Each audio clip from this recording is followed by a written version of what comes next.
نشرت صحيفة الديلي ميل البريطانية صورة قالت أنها للحظة سقوط شعاع من الشمس على نعش الملكة إليزابيث الثانية خلال مراسم تشييع جثمانها. ووصفت الديلي ميل الصورة التي نشرتها بلحظة مؤثرة انفتحت الشمس وسقط شعاع من أشعة الشمس على نعش الملكة إليزابيث الثانية، حيث اصطف مئات الآلاف في الشوارع لتوديع الملكة الراحلة. وقالت الصحيفة أنه تم التقاط هذه اللحظة الرمزية على الكاميرا خلال موكب نقل نعش الملكة إلى كاتدرائية سانت جايلز في قداس الشكر، حيث قاد الملك تشارلز الثالث موكبا إلى الكاتدرائية خلف تابوت الملكة. كان ملفوفا بالمعيار الملكي في اسكتلندا ويرتدي إكليلا من الزهور. يأتي ذلك بعد ظهور قوس قزح مزدوج فوق قصر بيكنغهام جنبا إلى جنب مع قوس قزح آخر في قلعة ويندسور، مع اقتناع الكثيرين بأن الملكة قد أرسلت إشارة وأنها طرقتنا حقا.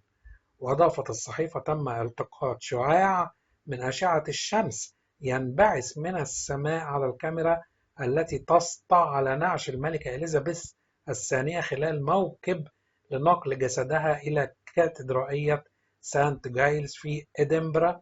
يمكن رؤية مئات الآلاف وهم يصطفون في الشوارع خلال الموكب الذي قاده الملك تشارلز الثالث في محاولة لتوديعهم الأخير للعاهل البريطاني الأطول خدمة في كل العصور.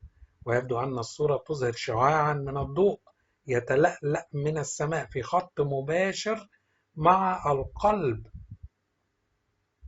الأسود الذي نُقل فيه نعش الملكة إليزابيث. التقطت الصورة كجزء من موكب قاده تشارلز الثالث مع أشقائه الثلاثة، والذي شهد عازفا وحيدا من بالمورال يعزف رثاء، حيث تم نقل الملكة من قصر هوليرود هاوس حيث كانت ترقد أثناء عزف النشيد الوطني، وتم إنزال التابوت برفق.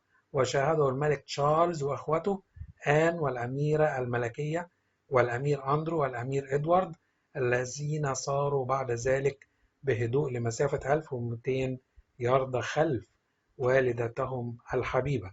هذه اللحظة الرمزية هي الثانية في سلسلة من اللافتات التي عقبت الإعلان عن وفاة الملكة، وتأتي الأولى على شكل قوس قزح مزدوج فوق قصر باكنغهام إلى جانب قوس قزح آخر في قلعة ويندسور. اعتبره الآخرون علامة على أن الملكة طرقتنا حقا، حيث ظهرت أقواس قزح بعد وقت قصير من إعلان نبأ وفاة الملكة كما رأينا في الصورة. واصطف مئات الآلاف في الشوارع وصفقوا للملكة أثناء اصطحابها إلى الكاتدرائية، حيث حضرت عائلتها ومصلين من جميع مناطق المجتمع الاسكتلندي قداس شكر على حياتها. كان تابوت الملكة ملفوفا بالمعيار الملكي في اسكتلندا وعليه إكليلا من الزهور، وعزفت القربة النشيد الوطني من قصر هوليرود عندما بدأ موكب تابوت الملكة السير في الميل الملكي، وكان الجسد محاطا بحفل حامل تم العثور عليه من قبل الفوج الملكي في اسكتلندا. وسار الملك تشارلز بخطوة مع أخوته وأخته خلف الملكة، وصمت المهنئون المجتمعون مع ظهور الجرس، ثم اندلع الحشد بالتصفيق العفوي مع اقتراب الموكب، وصرخ الكثيرون حفظ الله الملك وحفظ الله الملكة. وبعد نحو 30 دقيقة وصلت الملكة إلى كاتدرائية سانت جايلز، حيث وضع تاج اسكتلندا على التابوت بعد انتهاء الخدمة، وسيسمح لأفراد الجمهور بتقديم طلباتهم لتقديم احترامهم لمدة 24 ساعة قبل أن يتم نقل صاحبة الجلالة إلى لندن بالطائرة. الله يرحمه.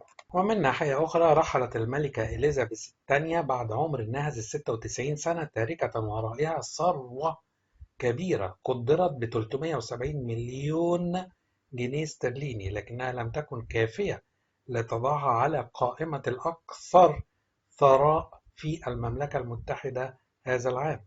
وحصلت الملكة الراحلة على قدر هائل من الثروة الشخصية التي ورثتها عن والدها الملك جورج الثالث، لتكون بمثابة مصدرها المستقل بعيدا عن أموال دافعي الضرائب البريطانيين.